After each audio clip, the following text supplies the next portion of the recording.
everyone. We will start with my presentation. My name is Daniela Caimanque. I work for the Chilean Ministry of Environment, where I am in charge of the development of odor regulation and policy in Chile. It's a great pleasure to be here, to be part of this global 24 hours marathon on odors management and to share Chile's experience in turning social pressure into environmental odor policy. Firstly,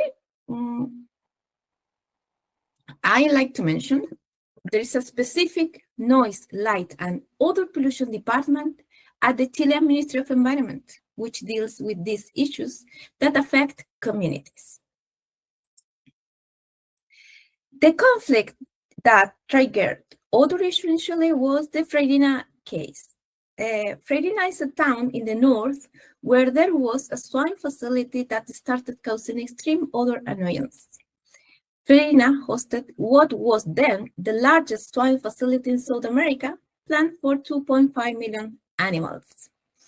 Within months, strong odor emission affected the local community, leading to major protests. As a result, the company closed the site in December 2012. Here, you can see the starting point of odor public management in Chile was in 2012, following the Freirina case. And this conflict mobilized the Ministry of Environment to develop a document called A Strategy for Odor Management in Chile, published in 2013. During that period, we had to gain in a deep understanding of the topic. And before beginning the regulatory process, we adopted 6 international standards for odor measurement to establish a clear methodology. In parallel, several studies were carried out in Chile related to future regulation, and we also published technical guidelines on odors. We organized many seminars and workshops to share knowledge and raise awareness. After conducting a detailed diagnosis, we decided to develop odor regulation for specific product sectors. Firstly, for the porcine sector, then for the fishing industry, and thirdly, for pulp mills. Next, let's see the strategy. The strategy objective is to toughen up the regulatory framework as well as other actions. That is why we have other sections in the pie chart, such as gather information, increase knowledge and awareness about this pollutant, intersectoral coordination. Not only the Ministry of Environment should work on this issue, but other agencies as well. And institutional strengthening, every professional should receive technical training on this topic. As a result, after a decade of implementing the strategy, the results are the following. Odor regulation for the swine facilities published in 2023 and currently in force. Odor regulation for fishing industry currently in its final stage, and review of odor regulation for pulp mills currently in its final stage as well. As we can see in the photos, in each regulated sector, there are diverse production, processes, and various types of odor sources, as well as different kinds of odor emission are located across different territories or land uses.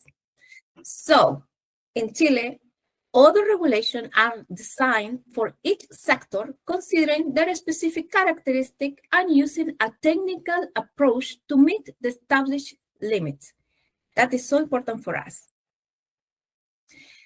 To sum up the approach to emission limits, the approach to emission limit is in each environmental odor regulation is as follows. For the porcine sector, the regulation established a required percentage reduction of odor unit in specific areas of the facility. In the fishing industry, it sets a percentage reduction of odor across the entire facility. And in both cases, compliance can be achieved through the use of appropriate technologies. Depending on the situation, the second column that you can see there of the regulation defines an emission limit that determines a maximum allowable odor impact, similar to the approach used in many European countries. And finally, for pulp mills, compliance is based on the reduction of hydrogen sulfide and continue monitoring. Let's see the common requirements. Environmental regulation addressing odors in Chile shares several common requirements. Firstly, compliance with emission limits require the implementation emission reduction technologies. Secondly, there must be a system in place for reporting information. Thirdly, operational conditions and practice are incorporated to ensure proper management. And finally, it is important that odor control technology demonstrate effective performance through the monitoring of operational parameters or odor substance wherever possible. All odor regulations are enforced by the Superintendency of Environment. Next step. As part of our future actions, it is essential to expand the regulatory framework for odors, of course. Our experience in regulation, combined with the particular characteristic of each sector and the existing environmental institution in Chile, shows the need to diversify regulatory instruments. For example, in the composting plant sector, a new regulation is being developed by the Ministry of Health that includes odor measurement and an odor management plan. For poultry farms, we're considering a regulation focused on management, also being developed in collaboration with the Chilean Ministry of Health. And in the case of wastewater treatment plant, we are evaluating how to strengthen the supervisory powers of the Superintendency of Sanitary Services, which currently oversees odor issues, but could be further improved. Let's see about our additional actions. We will do that through the environmental certification system for sustainable municipality, which is about, for example, climate change, waste management, and others. Another key action is to strengthen municipal environmental management of odor through the following measures. As I told you before, all this action will be promoted in Chile through the environmental certification system for sustainable municipality led by our ministry. They include a register of odor emission sources for each certificate municipality, an environmental ordinance to regulate sources for local sources, an intersectorial protocol for odor control, since in Chile more than one authority is accountable for this issue, and the implementation of a citizen odor reporting system based on the UN 7217, which builds collaborative odor maps through citizen science. And finally, education and dissemination about this pollutant among municipal officials and the whole community.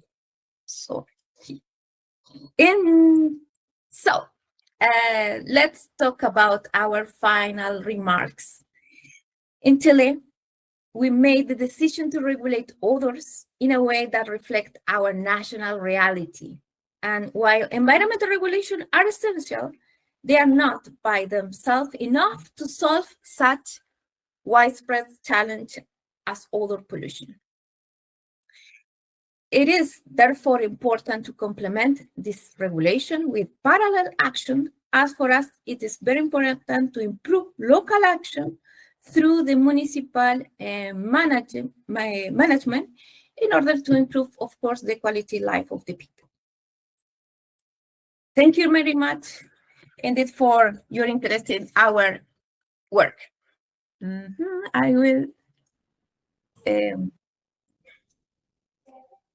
I will stop sharing my presentation. Okay, I did it. I did it. Yes. Okay. Awesome job, Daniela. Thank you. Yes, a lot of 15 years. No. Yeah, 15 years. That was so interesting. So let us check some of the questions in the chat, right? Yes, I will read some of the questions. Let me see a minute because I have here in my phone the chat. And if you prefer, we can also read some of the questions for you, whatever is easier, whatever works best for you. Yeah, it's better that you read the questions to Daniela. yes, I will read better. From the.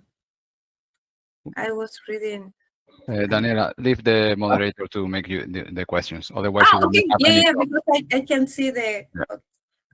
Yeah, don't worry about that. We can bring the questions to you. So there is one one interesting one. People ask, how many regulations do you expect to produce? So what's the idea to have estimate of? We don't know yet, but I can say that, okay, today we have 3, as I mentioned in my presentation.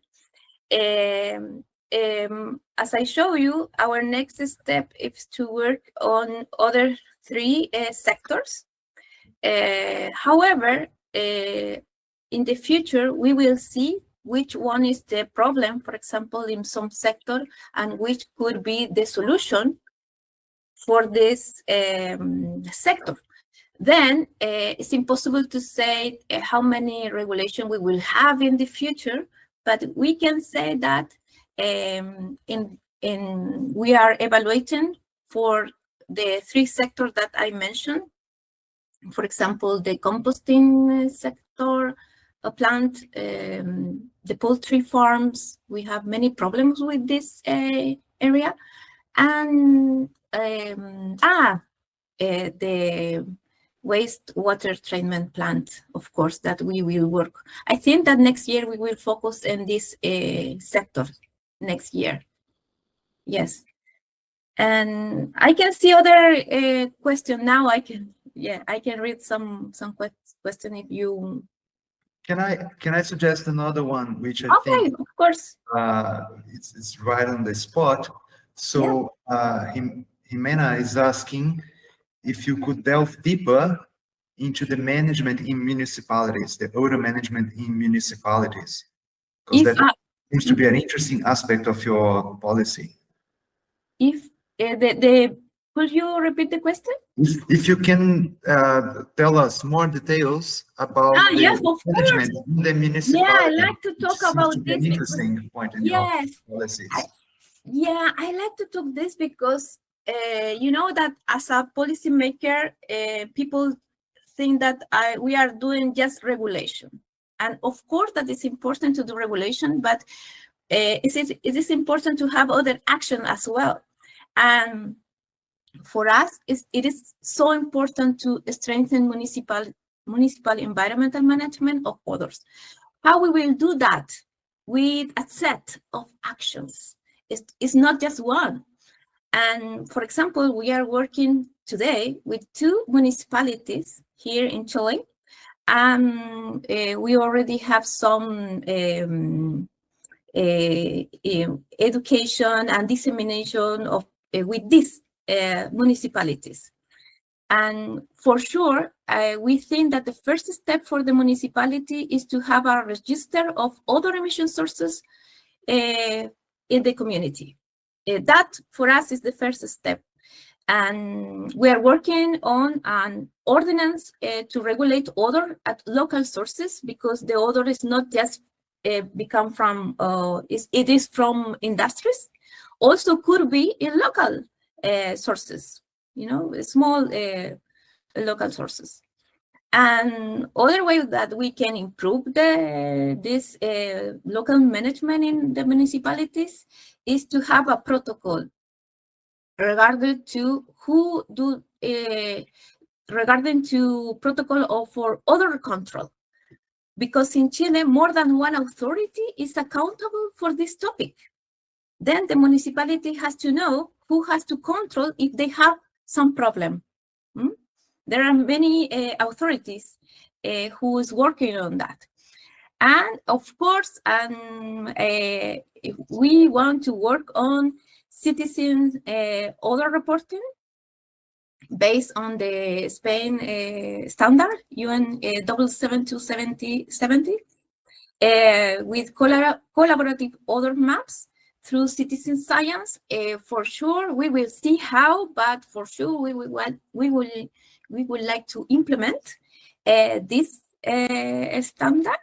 And some municipalities an idea, but we would like to do that. And as I told you, I think that the most important is to start with this education and dissemination, because not everybody in the municipality knows about this topic, this pollutant, how you can measure this pollutant. And I think that, of course, that we have to start with this as well. Great. Just a quick follow-up question on that. You mentioned preparing the local inventory of odor sources. So does the ministry suggest an approach or give them any guideline on how to do this? We would like to, yes, it's a good idea to have a guideline, but you know that one municipality already sent to us this register. By Google Maps, yes, it's very. And is it based on like community complaints, or how did they approach that? Both complaints, and they already knows where are the sources. It's a combination of information, I can see, and they combine all together. But it's not a bad idea to do. It is a good idea to do a guideline. Yes, we like to do guidelines. I think that it's a great idea in order to standard the information, and of course there is a help for them. Yes. So that's great. Speaking on a guideline, there is a question here. People are asking more details about current guidelines or current regulations in Chile. So Deborah is asking about criteria for odor dispersion modeling, and also the odor impact criteria, or if there is limitations on some compounds such as H2S or others. About dispersion modeling, we have the same that in Europe use it. Guidelines. We have a guideline for air pollution, but air is common for any kind of pollutant. And also we have another guideline related with odor, but it's not specific in modeling dispersion. I think that the best document that we can use is the handbook that we already know. Yes, yeah, and I think that odor impact criteria. Do you have any set criteria for saying, oh, this is maximum odor for? Yeah, of course. Yes, of course. Of time. Yes. The odor regulation, we have the other. Depends on the regulation, because we don't have one. For example, for the the swine facilities, they have a criteria depending of the size of the facility. Okay, and for the fishing industry, all of them have a criteria. And we separate the number depending if they are new or if they are existing facility. Therefore, I can see that in Chile, we don't have a unique criteria. You can see, depending on the regulation, you will see the number of the criteria. And do you put any limitations on compounds such as H2S or? No, yes. Yes, but only in the pulp mills. Pulp mills, we have in Chile 8 facilities, this kind of facilities in Chile, and the regulation of odors for this kind of facilities is made by hydrogen sulfide. Yes, because it's easier to do that because it's you can monitor in continuous. Yeah, Right. and this regulation in Chile, I have to know, is an old regulation. Yeah, but in Chile we review the regulation every 5 years. And last year, or in the last time, it was the second review of this regulation, and we will continue with this substance. Because the requirement of this regulation is to monitoring the substance in a continue, monitoring continue. Thank you very much, Daniela. Thanks for your presentation and for answering the questions.